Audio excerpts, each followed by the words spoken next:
Hey everyone, on this week's episode, I'm going to tell you all about the amazing menu at Frontera Cocina in Disney Springs. That's right, and after that, we're going to revisit the awesome Indiana Jones Epic Stunt Spectacular at Hollywood Studios. All that and more on this week's show. Hello out there, podcast family. Welcome to this week's show. Welcome to week 2 of, Awesome Women Month. That's right. Is that what we call it officially? Yeah. My name's Chris. And I'm Kelly. And we're now, I don't know what week this is. I'll be honest. For this week's episode, we're just asking for some grace. The fact that we're putting out an episode while we're trying to move literally halfway across the country.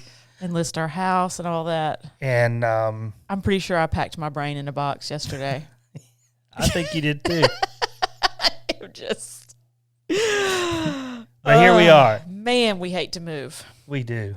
Here we are, though. It's week 11 of season 3, and we're marching on. I am really excited about my Tomorrowland. Me too. Well, I'm excited about your Tomorrowland, too, and I don't even know what it is. Okay. I am also excited about your cocoa ear. I think they're cocoa ears. No.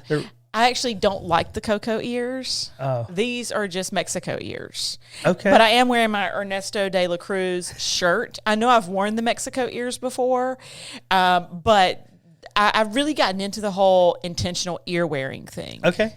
So there's a reason I'm dressed in my Ernesto de la Cruz shirt with my Mexico pavilion ears. Okay. Awesome. Is it going to be food? Yep. Okay. I am nothing if not on brand today. Because of the tags. I left the food stuff in the tags just because I thought you might talk about food. Because there's always half a chance of that, right? Always pretty solid chance. Okay. So where did we see downloads from this week? Mm-hmm. Well, Pompano Beach, Florida. Ooh. Which is a little ways north of Miami. Sounds beautiful fun. area. White Oak, Ohio. Colorado Springs, Colorado, which is a lovely part of the country. Yeah. And Leeds, England. Ooh. I was so excited. Yesterday on Premier League Soccer, Leeds United was playing Chelsea, maybe. And I was so excited because Leeds, we got a download from Leeds, England. That's so exciting. Mm-hmm. Yep, it is exciting. Is that where the apparel manufacturer is based? I have no idea what you're talking about. Leeds Apparel. You know what I'm talking about? Nope. Okay. I don't. Maybe that's not where it's based. It's like the kind of stuff you can always have like your company brand embroidered on or whatever. Yeah. Okay. No, you don't know anything about it. No idea. Okay. Nope. All right. Hey, so we're still celebrating strong women around here. We have got this little bitty contest where we're giving away a Loungefly, Captain Marvel, and a Clue game, and Minnie Mouse in Jungle Cruise gear. Yes. Mulan mug and a spaceship Earth sipper. Yes. And we've got tons of people taking part. It was awesome. We're going to do mini takes after the news. We got tons of great mini takes. They're in the bucket. I know. I was so excited that everybody responded to my post on Instagram. And if you gave us more than one, we multiplied that times 5. Yes. Every entry we gave you more. So great. Thank y'all. Thank y'all. We really appreciate that. Yes. But also, if you go out and give us an iTunes review, you get 20 entries. 20 entries. I feel like you've said that before. Yeah. Well, come on, people. Is it because you want them to review us on iTunes? I want more iTunes reviews.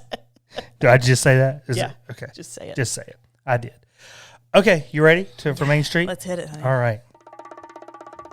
So, the making of WandaVision is now available on Disney Plus. So that ought to be a fun time.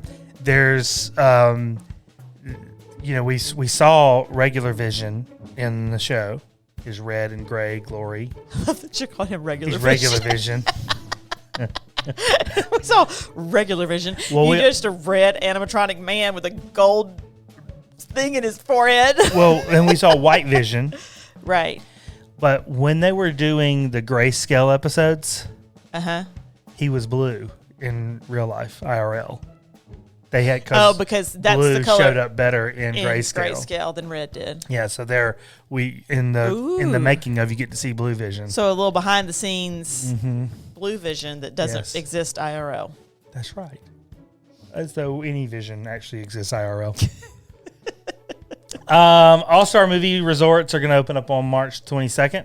Okay. So That's just another resort that's about to open up. Fantastic. It's the spring break season. Mm-hmm. Speaking of which, there's a lot of chatter on the interwebs about parks being at capacity.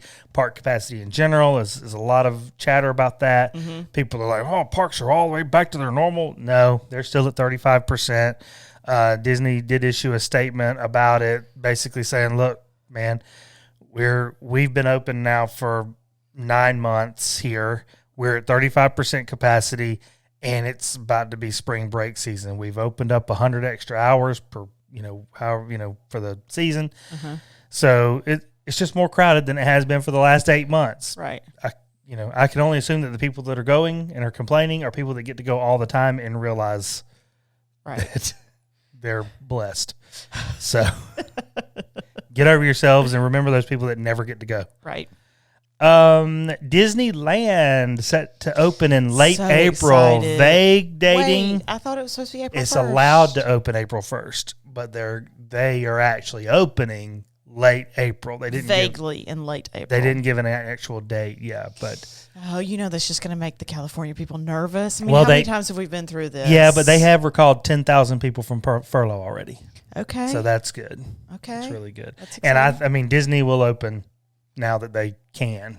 Okay. Because they've been pushing for it so hard, I can't imagine that they're going to be like, we probably ought to just wait. Okay. So that's all very exciting. What's not exciting is that Disneyland Paris was set to reopen April 2nd. They're not. Oh, Paris. I know, man. Come on, Paris. It's like they don't want us to come this year. Well. It's like they don't realize it's our 15th wedding anniversary. It's almost just like that. I know. Maybe I should send them an email and be look, it's our 15th wedding anniversary. Do you think maybe you could just speed things up a smidge? Help us out. Help us out. Help us help you. So those big blue turrets on Cindy's Castle, all the new paint job and everything, well, they faded like crazy since they... Really? Yeah, so they're repainting them again right now to make them to make them bright blue again. They've turned into sort of a purple or cotton candy-ish kind of color. So they're repainting it, getting it. They're doing a lot of work to the castle to spruce it up for the 50th. Yeah, no, she needs to be picture perfect for the 50th. She needs to be picture perfect. That's right. So that's all happening. Yeah. She's getting a lot of other little accoutrements to I saw some bows and ribbons and things of that nature. Yeah, Cindy's very girly. Frilly stuff, I know. Oh, frilly girly stuff for Cindy. So interesting. Magic Kingdom is now loading all rows on all the roller coasters except for Space Mountain for some reason. There's still social distancing on Space Mountain, but like Big Thunder Mountain, Barnstormer, Seven Dwarfs, they're loading all the rows on the trains. Huh. So isn't that interesting? It is interesting because I feel like Space Mountain already lends itself pretty well to physical distancing. I don't know. Maybe if like you hit the water and you've got COVID, the COVID gets in the water and then it's easier to transfer to the person behind you or something. If it like splashes off of you and onto them, there's got to be somebody did that math. But there's no water on Space Mountain. You're thinking Splash Mountain. See what we about the whole packing up our brains thing. Man, this could go off the rails tonight. This could go off the rails very quickly. The Main Street Confectionery is closing later this month for a long refurbishment. Ooh. Yeah, so what's funny is that they're moving all the sweets that they're selling in there to the Main Street Theater, where they normally sell a bunch of art.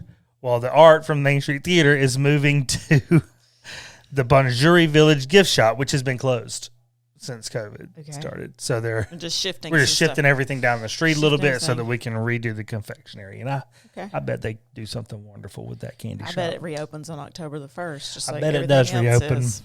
I think everything that we're hearing about is going to be dedicated to October the 1st because they're thinking we're all going to be a lot healthier by then too. Healthier, yep. Speaking of October the 1st, Remy's Ratatouille Adventure will officially open on October the 1st. I feel like it's going to do a soft opening. I think they've already done a soft opening. Like an out-of-town preview. Yeah. I feel like that too. I mean, why would you open up that whole little area just so people could use the bathroom?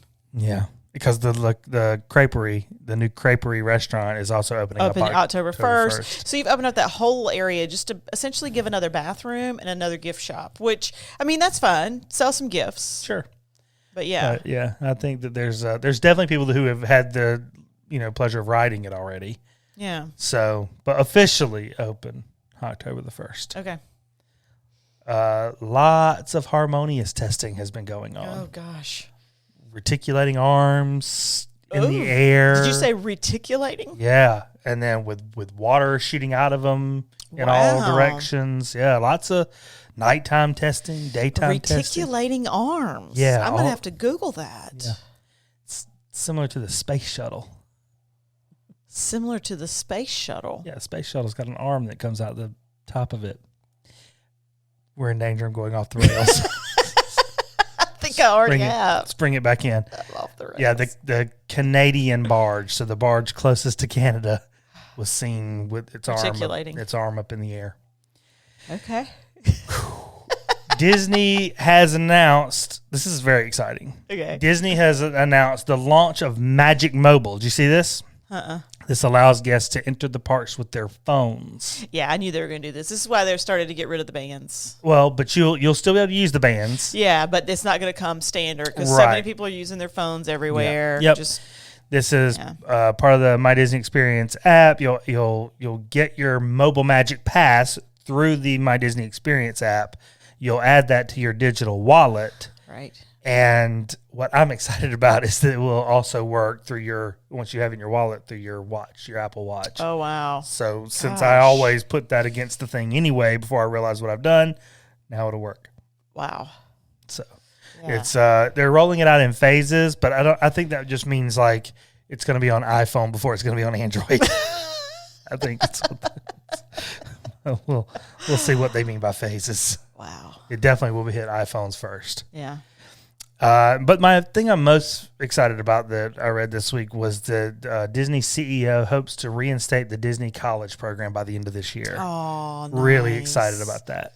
Yeah, that is exciting. Yeah, I'll be honest, I didn't realize they had shut that down, but it makes sense. Oh yeah, they shut it down very early in the pandemic, and I love to see the name tags, and when I see University of or wherever, I love that. Yeah. I wanted to do that 20 years ago.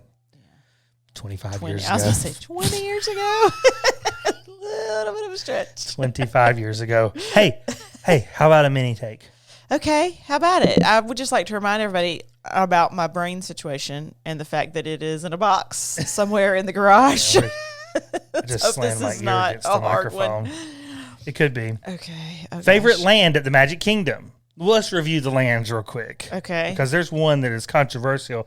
If you ask our dear friends Connor and Caroline, the Poor Unfortunate Podcast. Mm-hmm. What land is controversial? Main Street. Is Main Street USA Main Street's a land? Yes, Main Street is a land. Okay. According to, and you know what I'm using to determine that that's a land? Okay. It's the Sorcerers of the Magic Kingdom. Okay. All right. Because which doesn't exist anymore. It doesn't exist anymore, but when it did exist, they had that categorized as a land. Okay. And so that means Disney recognizes it as a land. Okay. So you got Tomorrowland, Fantasyland, Adventureland, Main Street USA, and Frontierland. And there's another land? There's 6, Liberty Square. Liberty Square is a land. Yeah. I didn't realize Liberty Square was a land. Sure it is. It's totally different than Frontierland. Okay. So, which is your favorite land? My favorite land. I'm going to say Liberty Square. Liberty Square, just because Haunted Mansion is there. Because it's got my favorite ride. Okay. Going good. Okay, what's yours? Main Street USA. I love the nostalgia of Main Street USA. I love walking into Main Street USA from either direction. A good vibe. Yeah. And I love just to sit on the sidewalk and watch the world go by. Yeah, I'm with you on that. No, you're not. You like Liberty Square. No, I mean, I enjoy Main Street USA as well. Okay. But I prefer Haunted Mansion. Okay. Well, I think that's a very valid, and I like the meatless meatloaf at Liberty Tavern. Okay, so and I can't wait for Columbia Harbor House to come back. So there we go. But win-win for everybody. Yep. Okay. All right. So you've got Tomorrowland. You're very excited. Tomorrowland. I am very excited, and let's just hope I make it through it, y'all. Okay. Okay, here we go. So we're going to hit Disney Springs today, and we're going to go to Frontera Cocina. Okay. Which roughly translates as border kitchen, meaning like the Mexico border, like kitchen at the border, kind of a situation. All right. So there are so many great restaurants at Disney Springs. Like, how are we supposed to eat at them all? How are you? I know. I don't know how we're supposed to eat at them all. But this is a great one that, honestly, I've never even considered. And now I feel so bad about having never considered it. Because you know how much I love a Mexican restaurant. Sure. You know I do. So this one opened in 2016. Chef Rick Bayless is a 7 times James Beard Award winner. Oh, my word. Right, so there's that. Now, he owns the restaurant, and he, obviously designed the menu and what have you, but the day-to-day operations are run by the same people that run the Mexico Pavilion. Oh, okay. Okay? But everybody says that it's so much better than the Mexico Pavilion. Of course. I think it is a different level up than the Mexico Pavilion. No, most restaurants outside the parks are. Yeah, well, I mean, from a price perspective, too. Yeah. So the Orlando Sentinel has called this Mexican magnificence. Oh. Magnificence. Did I pronounce that correctly? Yeah. Okay. And reviewers say it's the best Mexican food on Disney property, including the Mexico Pavilion. Like, it's that much better than the Mexico Pavilion. Okay. Reservations are suggested. And they have some specials. They have $5 margarita Monday, $5 tequila shot Tuesday, and $5 mezcal shots for Wild Wednesday. What? They have a mixologist on staff. Oh, nice. Isn't that exciting? That is. And, they have, just to give you an idea on price range, their taco entrees are about $20. Okay. Their other regular entrees are about $30, and desserts are $9. Okay, so it's better than your average Mexican fare, but still doable. Yeah, very. It's doable. Okay, so I'm going to run through some of the things I saw on the menu. I am looking at a pared down COVID menu, but it's still, they got so many good things on here. I can't read the whole menu. So for starters, they have Chipotle chicken flautas. Oh, I love a flauta. I do too, man. I love a flauta. And so these flautas are crispy Chipotle chicken tortilla flautas, roasted tomatillo avocado salsa, crema, and cotija cheese. Nice. With fresh herbs. Nice. They also have a queso fundido. Oh, yeah. I mean, can you go wrong with that? And that is served with roasted poblanos, caramelized onions, and warm corn tortillas. They have 3 different guacamoles. Oh. And so their salsa is described as a smoky chipotle herby salsa. Isn't that interesting? Yeah. So the guacamole and chips comes with the smoky chipotle herby salsa. Okay. And you get one of these 3. They have the verde, which is roasted poblanos, roasted tomatillo, roasted pepitas, cilantro, and onions. Then they have the bacon. Guacamole bacon. What? Bacon, tomatillos, toasted pepitas, cilantro, and onions. Proving yet again that everything is better with bacon. They also have the harvest, which is fresh pomegranate, toasted walnuts, cilantro, and onions. So 3 different guacamoles. These are not tableside guacs. These come out of the kitchen. Okay. They got a couple of soups too. They also have what looks like a lovely salad that I could get, taqueria ensalada, with Arcadian lettuce, poblano rajas. Now, hang on to that one for a second. I'm going to come back to it. Carrot, radish, avocado, crunchy tortilla strips, cotija cheese, avocado lime vinaigrette. Let me just say, radish is a very underrated veggie. I love a radish, especially in a salad, like super crunch. But the poblano rajas, these are creamy strips of poblano peppers. Oh. So it's like poblano peppers that are sauteed in a cream sauce, like a heavy cream sauce on a salad. I'm so for this. You can add protein, like if that's your thing. And so then let's look at the tacos. Okay, they've got some really cool tacos. They have grilled chipotle chicken tacos, chorizo con papas tacos, carne asada tacos. They have, garlicky mushroom and eggplant tacos. Wow. You see what I'm saying? Like, there's some stuff on here for me. Yeah. Roasted portobello mushrooms and eggplant in slow-cooked garlic mezcal mojo, goat cheese, garlicky red bean refritos with poblano rajas and chipotle salsa. Again, with the poblano rajas. There's just a waterfall of words, you know what I'm saying, are coming out of your mouth that are delicious. And cheese and cheese and cheese and cheese. Those poblano rajas, I've got to have those. Okay. Must have. Okay, so let's get down to the main entrees. Oh, gosh. That was just the taco entrees.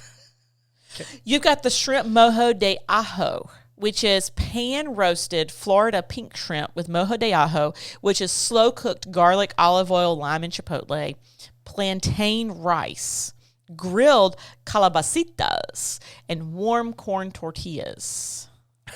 That sounds fun, right? Yeah, it sounds delicious is what it sounds. So this next word I had to pronounce. This is Oaxacan. Oaxacan mole chicken. Oh, yes. This is I'm for it. Crisp. You know what this is? Oh, yeah. Crispy half chicken, Oaxacan red mole, plantain rice, and warm corn tortillas. Yeah. I feel like that's got your name on it. Yeah, that's got to be awesome. Cochinita fabil. I know I screwed that up. I'm so sorry. I did not. My Spanish doesn't go that deep. That's a pork dish. Oaxacan green mole grilled snapper. Oh, This has got your seafood. herby grilled snapper, Oaxacan green mole, tomatillo and herbs, white beans, plantain rice, spicy salad greens, and warm corn tortillas.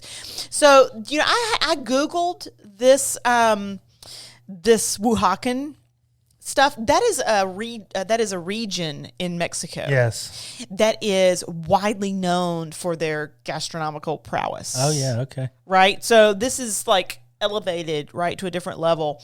Carne asada, Yeah. right, with your black Angus steak, black bean refritos with queso fresco, caramelized plantains, and crema de cotija cheese. Nice. That sounds fantastic, right? It does. Red chili chicken enchiladas and carnitas, Nice. right? So, and again, this is a pared down menu. Yeah. Right, so this is a they- lot of things here. Yes, so they normally have more tacos, and they normally have a section of tortas, which is sandwiches. It's Yeah, like a yeah. grilled sandwich. Yeah. But so this is a pared down menu. They've got some really interesting sides: garlicky red bean refritos, fried plantains, and arroz con plantains. Yeah, nice. I'm loving the plantain thing. That's yeah. not something you normally see at a traditional Mexican Yeah, restaurant. sure. This many plantain options. Okay, so we're going to hit the drinks before I get to the desserts. But there's Okay. one dessert that is going to just put you right over the top. Even though we've already eaten pie on Pie Day, this is going to put you right over the top. True. So first of all, they have a lot of different tequila options. They have tequila flights. They have a lot of different mezcal options.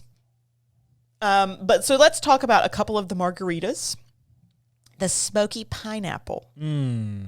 Ginger pineapple juice. Illegal espadín mezcal. Oh, wow. Ancho Reyes chili liqueur, and a black ant salt rim. Do you think that's really illegal, or do you think that's the name of the liquor? Brand. I think it's the Illegal. brand. Yeah. Okay. They use it over at the La Cava de Tequila, too. Okay.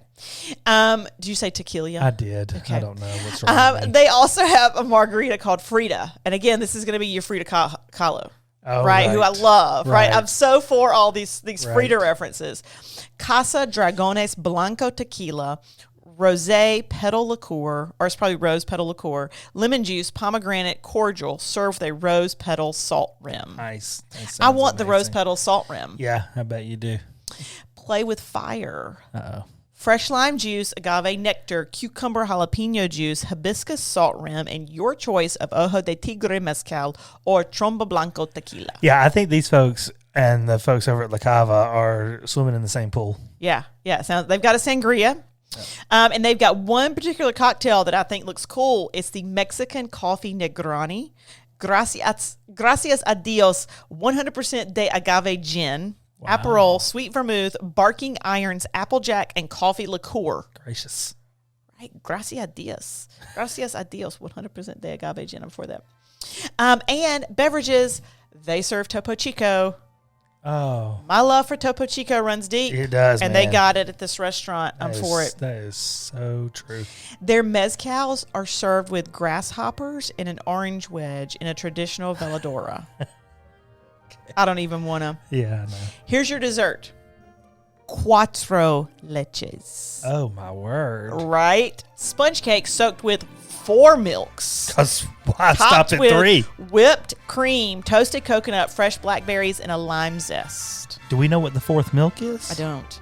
Gosh. They also have a flan de queso, which is a cheesecake flan, Oh, and an ancho chili chocolate cake. yeah. Man. That's what I'm saying.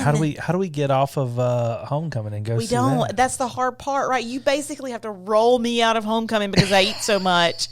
And then we walk past that, and I always think, ooh, Mexican. But, like, what are the chances I could ever shove that down? All right, next time. Next time we go, we don't do home. We avoid Homecoming. No. We go to the Shine Bar, just get our tea, and walk over to this place. That is not going to happen. We're going to do Homecoming. We're going to do Frontera Cocina, and we're going to go to Gideon's.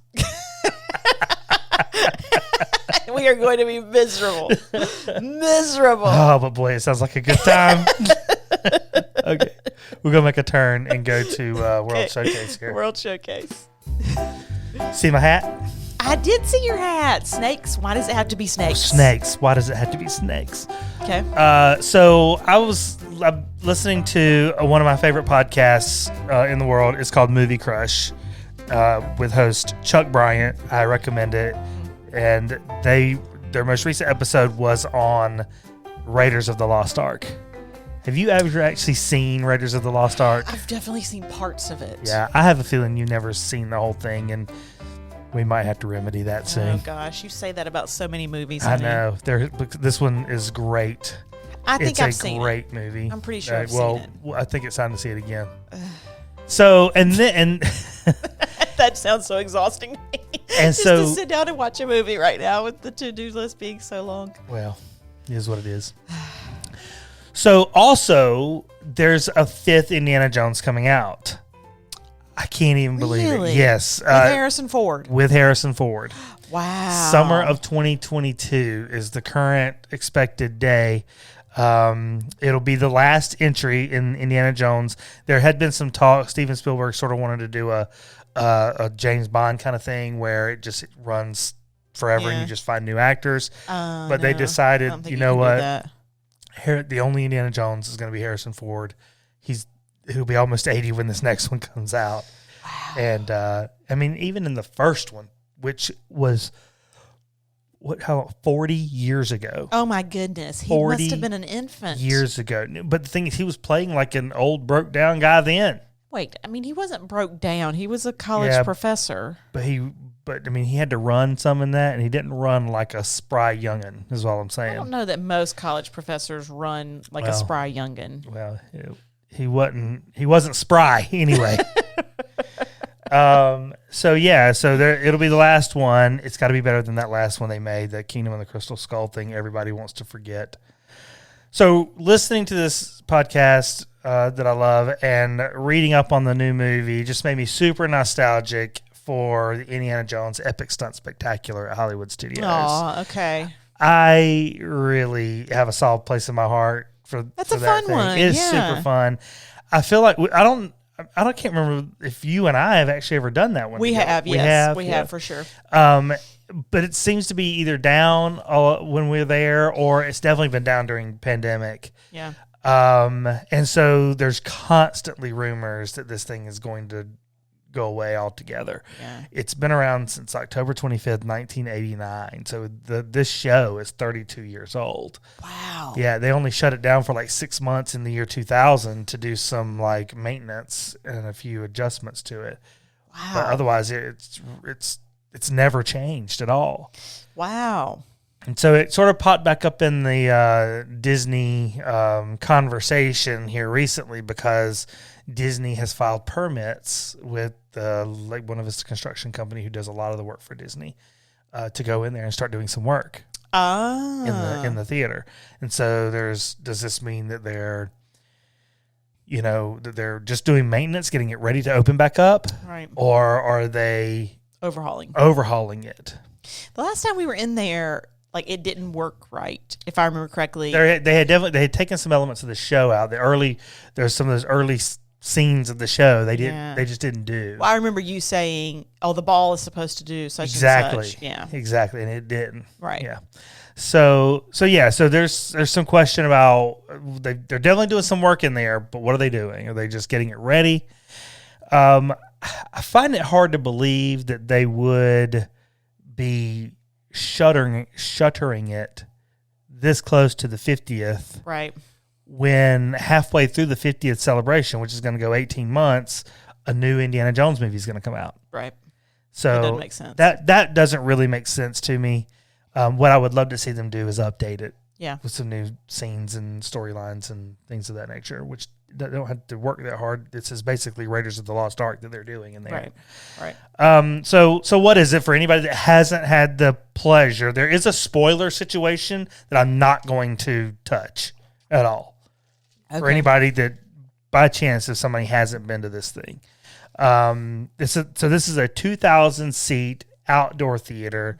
They could definitely open this up and physical distance. Right, it'd be super easy. In fact, they recently opened it up as another rest location, or where you can take your mask off. Oh, okay, interesting. Which is a great idea. Yeah. This incorporates a massive 100-ton moving set, so it makes it one of the largest 100 mobile. Ton. Yes, Jeez. 100 tons. It makes it one of the largest, if not the largest, mobile stage set in the world. Okay, and so it is pretty incredible. When you first go in there and you feel the ambiance of the theater, it feels like you're almost, it's open air, but all covered, all indoor. Right. And then the first scenes sort of happen and they roll the whole stage away. Yeah. And now you're outside again. Yeah. It's wild to me. It incorporates acrobatics, choreographed fights, legit explosions. Yeah. Sound effects that make you jump, which I totally appreciate. Yeah. Because one of the unsung awesomeness about the original Raiders of the Lost Ark was the Foley artist that did all the sound. They created these great sounds for landing punches in the movie that nobody had ever sort of done before. Okay. And they incorporate that into this show. A 12-foot diameter, 440-pound giant rolling ball. Yeah. That is intent on crushing Indy in this show. And so the idea is that you get a backstage look at the making of the stunts performed in some of the most iconic scenes from the Indiana Jones Raiders of the Lost Ark.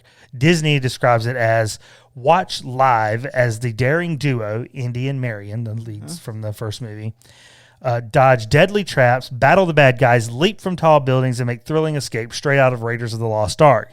The edge-of-your-seat suspense ends with a dynamite finale. And along the way, you see how the stunts are performed. Okay. So it's a lot of fun. The scenes from the movie that they reenact. First of all, we're introduced to Indy right at the beginning of the show because he literally falls down out of the rafters. Right. Which, like, you hear this crack, you see this, like, boards or something fall out of the rafters, and then here comes this guy literally free falling out of the sky. Yeah. It's absolutely crazy. And then he winds his way through. We're in a temple, obviously, and he winds his way through all the booby traps that spring up out of the floor and axes, and finally the ball chases him and literally looks like it crushes him. Right. The director runs in and, like, you all right? You all right? Right? Because these are all stunt doubles for the actual characters. Right. They pull volunteers from the audience to play as extras. Yep. They're running from. There's another scene where they're the street scene in Cairo in the movie where Indy's running around trying to rescue I keep wanting to call her Maid Marian. Maid Marian. That's Robin Hood. It's Robin Hood. Did we mention we're moving? Which box is your brain in? Hope our brains are in the same box. So the street fight scene is a lot of fun because there's tons of choreographed fighting. There's guys falling off of rooftops. He's using his whip to latch onto rails and swing from platform to platform. Then there's the iconic airplane scene where this basically, and I'm stealing verbiage from Movie Crush here, where there's this series of unfortunate events while Indy is fighting this big, huge German guy and Marion is stuck inside of the plane. This plane, a full-size plane, is rolling through the theater. She's firing guns, setting off fireworks, and then there's this, ultimately ends in this explosion. There's a scene in there where we see this Jeep driving across the stage, and it explodes and flips over onto its roof. it's a thrilling show, and you can literally feel the heat from the flames and all. And all along the way, they're stopping to sort of tell you how they do all these things in the movies. Right. I hope that they don't decide to close it, and if they do, I want them to put something noisy in there, because there's actually an ambiance element in the rest of the park when you hear what's going on inside the theater over there. Maybe they'll redo it to feature Marion. I'll let that slide. We're in the. Maybe they make it a strong woman stunt spectacular we're celebrating, featuring Marion.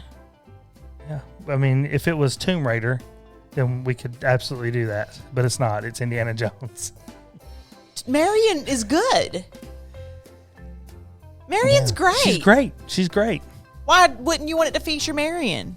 It does feature Marion. Why do you hate women? It does feature Marion, but it's in big bold letters across the front of the theater.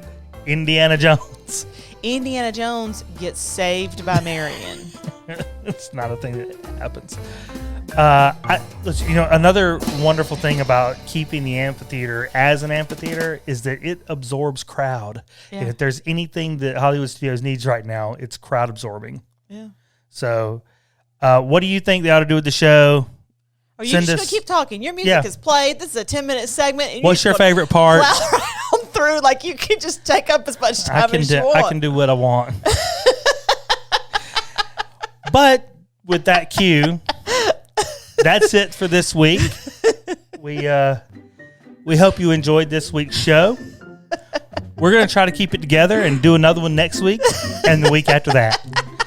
So who knows what's going to happen. But hey, go out to iTunes, earn 20 points in our contest, or 20 entries in our contest by leaving us a rating and a review. Yes, and if you're looking for more things Disney, please visit scfadp.com. That's S for Super, C for Cali, F for Fragilistic, A for Awesome, D for Disney, P for Podcast. We are not going to have a bonus episode this week. I'm not even going to try to promise it. Did I mention we're moving? We promised that we would try last week, and we didn't even do that. No. So I'm sorry. So it'll happen eventually. But look, stay engaged with us on the social medias. Yes. Instagram, Twitter, Facebook, YouTube. We're at SCFADP on the first three, and we're Supercalifragilistic Awesome Disney Podcast on YouTube.